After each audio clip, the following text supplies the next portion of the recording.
From my earliest memories, things were hard, very hard. I didn't have much to do about the farm, but I was only 4, so I couldn't do much. I didn't really do much until I was 8. And when I was 8, I learned to milk a cow. No milking machines in them days. We had 50 cows.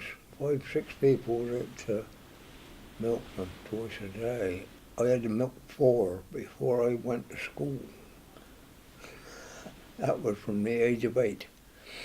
And I come back from school and milk the same 4 cows again.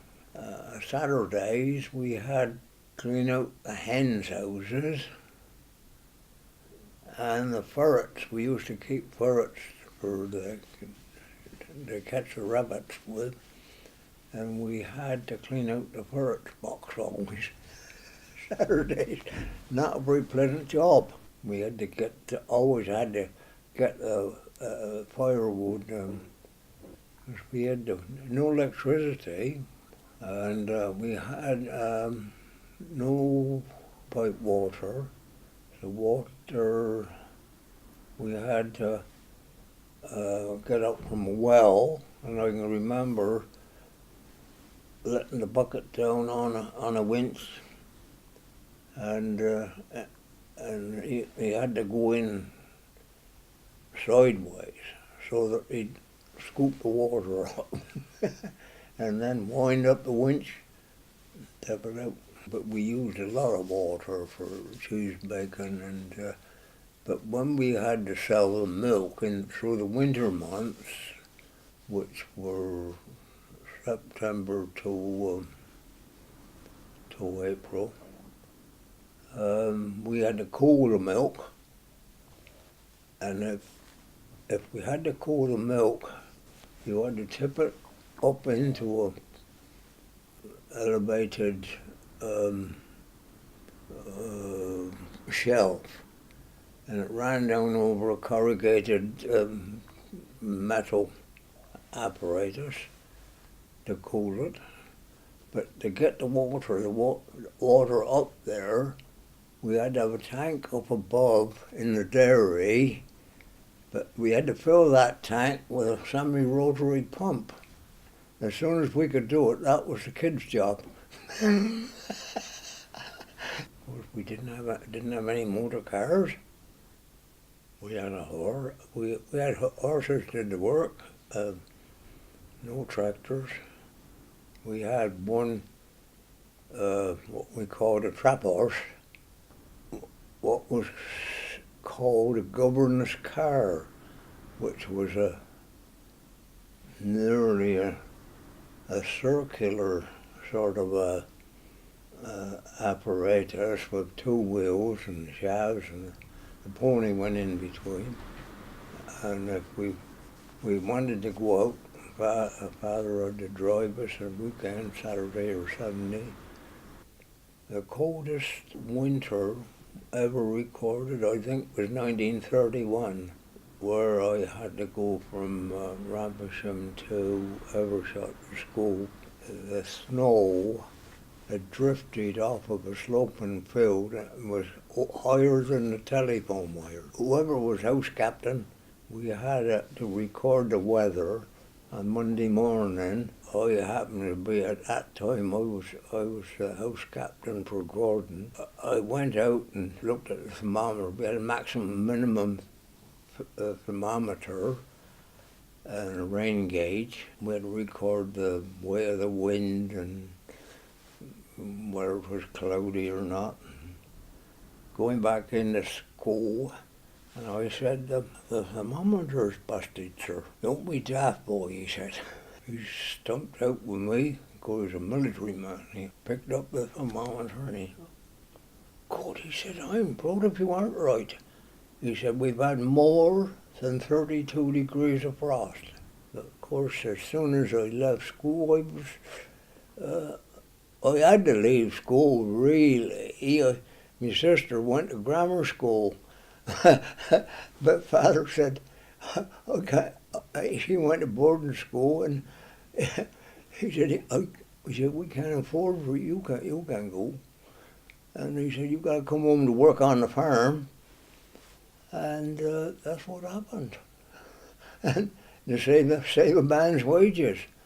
Yeah, that was in 1932. Always started work 5:30, and the first job was to milk cows. They went outdoors in the summer. We had finished milking about 8 o'clock in the morning, and cows went out. They stayed out grazing grass till about 4 o'clock. And then the cows came in, and we milked again 4 o'clock till that was finished up with about 5:30. In the daytime, we had to do other work on the farm. If we used to grow mangoes, for one thing. We had to do the hoeing, all these roots, and make hay. And no balers, not then, no. It was mostly handwork. I expect that was about it. I don't know, I can remember we had an elevator. That was the thing to carry it up on the stack.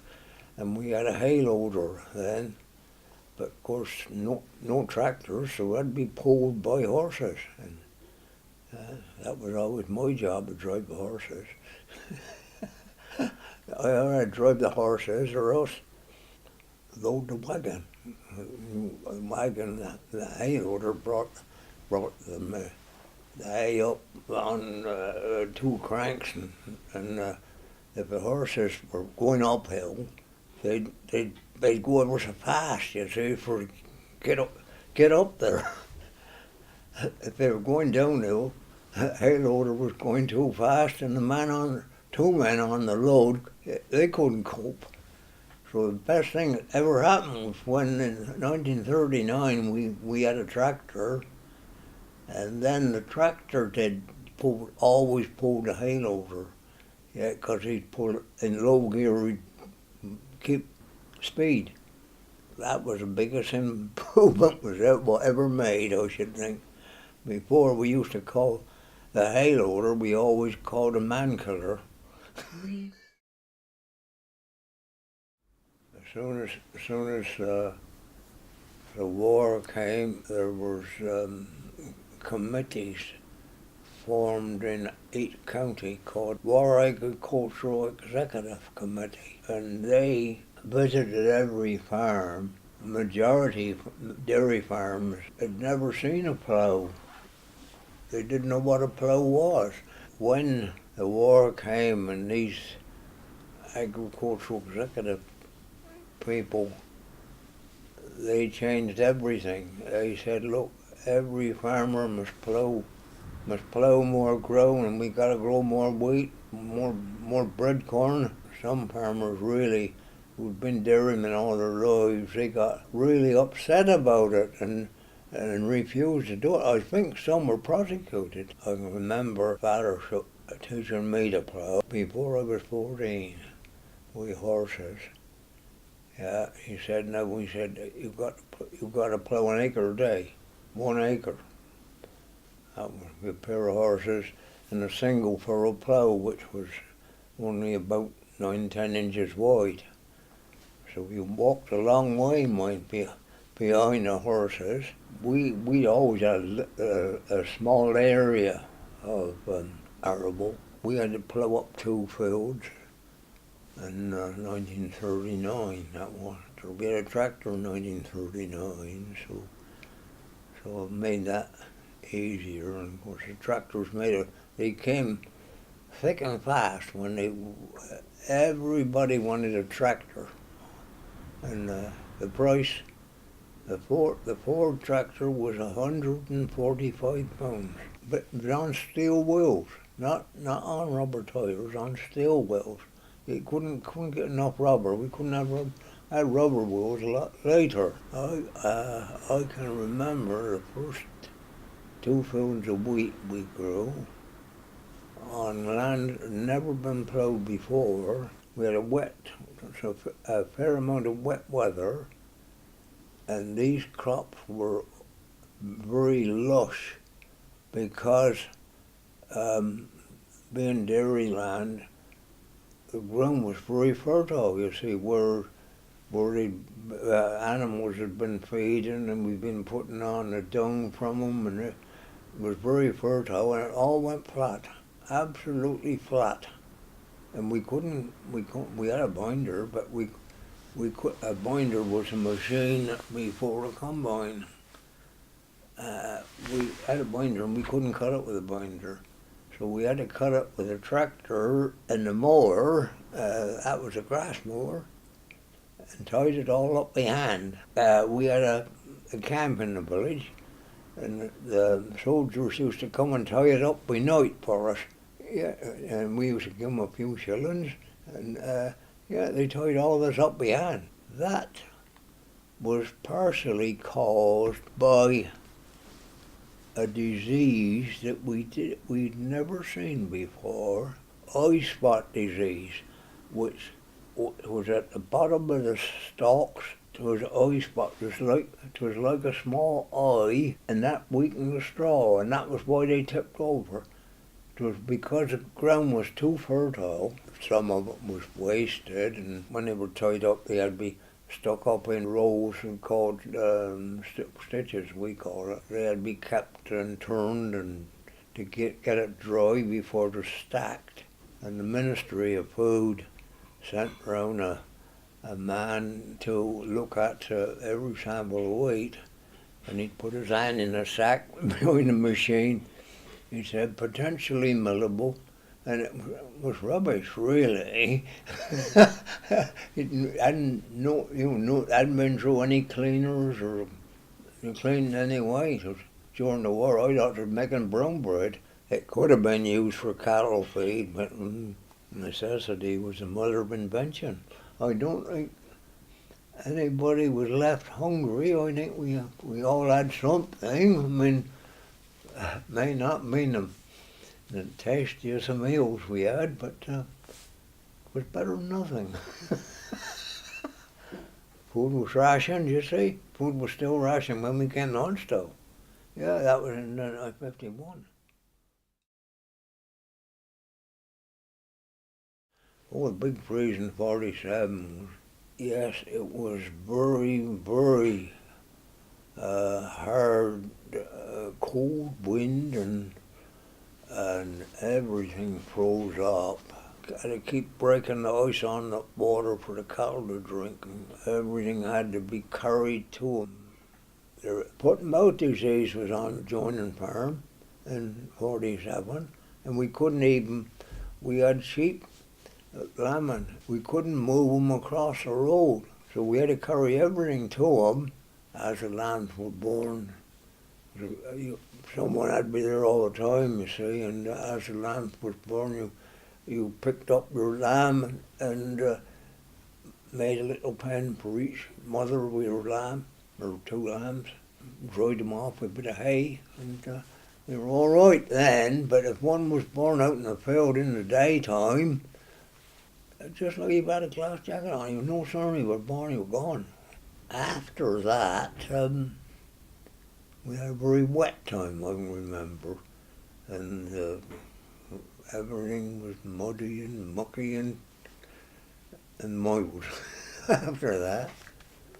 But we couldn't, we had to carry the milk to the factory. The lorry couldn't come, and so we had to send you should take two tractors, and two farmers work together, because one had to put, if one got stuck, the other one was there to pull them out. And it went on for right up to April. I think it started in February, and it was still white in April. Of course, we were looking forward to a good harvest, and instead of that, a disease called rust set in, and we cut it with binder stuff, and the binder was red with this rust. and then we had about half a yield. Instead of having what we used to think 10 sacks an acre was a reasonable crop, we had 5. Not many chemicals about then, you see. They just beginning to think about it. During the war, you see, we shifted. We went to Manor Farm in 1942, and my brother died. He was 21, and he had appendicitis. Peritonitis had set in. We'd all had a complaint, you see, sort of a tummy upset, and they thought he was the same. The doctor came Monday morning, and in the days we had to pay the doctor then. No health service. Doctor came Monday morning and he said, Alan's very seriously ill. He said, I'm going to drive him straight to hospital. And I drove him straight into Dorchester. And they phoned up just afterwards and they said, come in before 12 o'clock, Alan's dying. That was a shock. Then my father said, well, Willie must come home and take Alan's place, that's right, and help with milking. And of course she didn't want to, but she did, and she took Alan's place, that was it. Yeah, it didn't matter what, I was on the farm, she had to do what Alan would have done. We lived straight opposite Manor Farm, only the road between us. Yeah, the estate was sold, and the new owner of the estate was ex-army. He wanted to farm Manor Farm. I didn't want to give it up. I was in partnership with Father. But Father being 60, we thought it'd be better to get out with golden handshake than 'twas to go on struggling. And he had advice on it. And he wrote his own agreement with the new landlord, and they came to terms, and he valued everything on the farm. He took it over lock, stock and barrel. I was installed as a manager, and I enjoyed my time there, really. Yeah, I there 3 years. That was 49 and part of 50, and it was a profitable business because I was paid a salary, £100 a year expenses, and 10% of the profit to farm.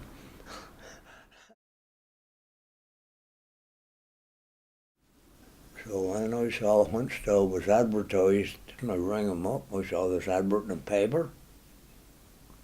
He said, you aren't leaving us, are you, Frank? And of course, Father had been on the estate for all his life. All his life he knew me. He said, you aren't leaving us? I said, well, I've been thinking about it. He said, I didn't think you'd leave us. But he said, if you do, I'll write you a letter and I'll tell you how much rent to tender.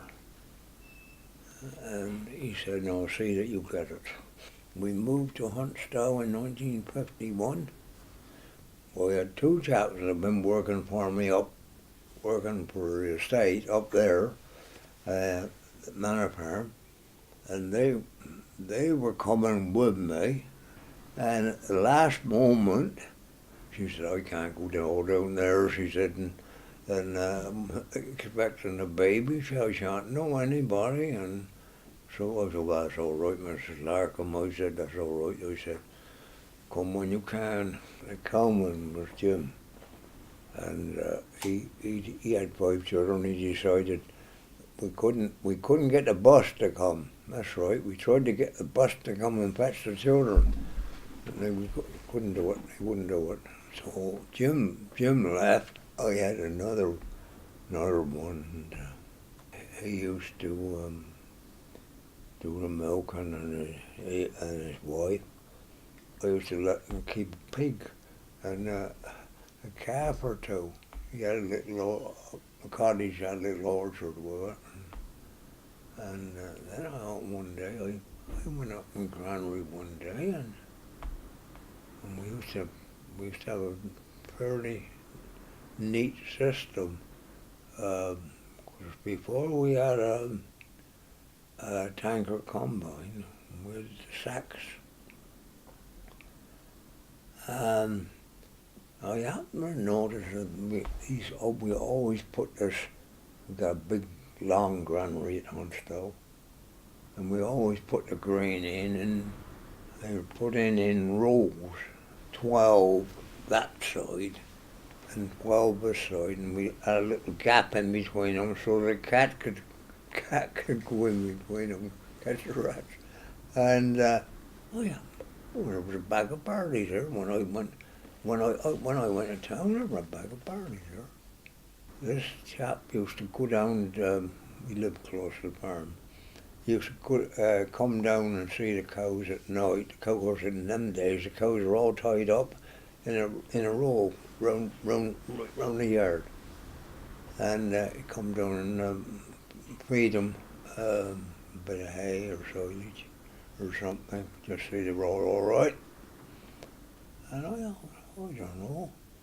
I fancy some of them cake bags are gone,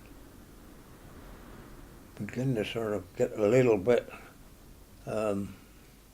doubtful. Then this chap went to market one day, and I better go do a bit of an inspection. So we went up where he had his shed and his animals, and I looked at the barley and oh, that's mine. That was mine. I could tell by looking at it, and then I opened another, took the top off another barrel, and he was full of BO and CM cake bags. I can see what been going on here. He'd been going down there, and when he'd go home every night, he was carrying on half a bag of cake. So I tackled him about it, see, and of course he swore blind. He didn't do it. He said my brother brought it down. He said, there's 3 things I can do to you. I said, I can give you the sack on the spot. Or I said, I can go to the place. Or I said, or you can pay me, whichever you'd like. And his wife was with him. He went on home, you know, and I let him cool down a bit. And about an hour later, he come back down. He said, how much do I owe you, boss? He said, he had a checkbook out ready to pay. I said, well, I can't tell you that, can I? But I said, I'll accept £25. The check, and that was that. But nothing was the same afterwards. I couldn't trust him, see, after that, no. If he'd done it once, he'd do it again. So then I had another chap, and he wanted to go to tow. I was milking the cows myself, and was a bit I was working too hard.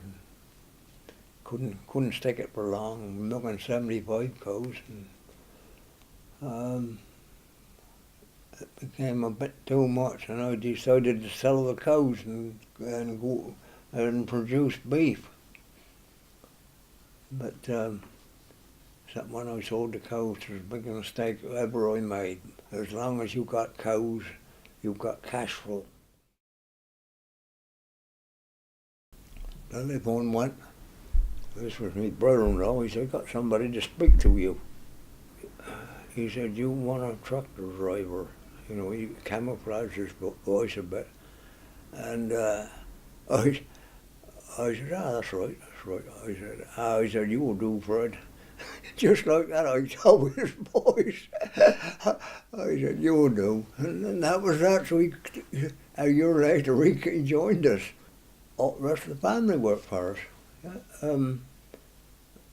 Shirley, his daughter, she was a nursemaid for our kids until she was married. Bobby, when he left school 15, he worked for us the whole of his life. And he died of cancer. And the younger brother, he worked for us till we were supposed to we could get a better job over several years anyway. He went away, and so all the family worked. And then the mother come back when Shirley went. She got married, and the mother come and took her place and helped in the house at Huntsville. So all the family worked for us.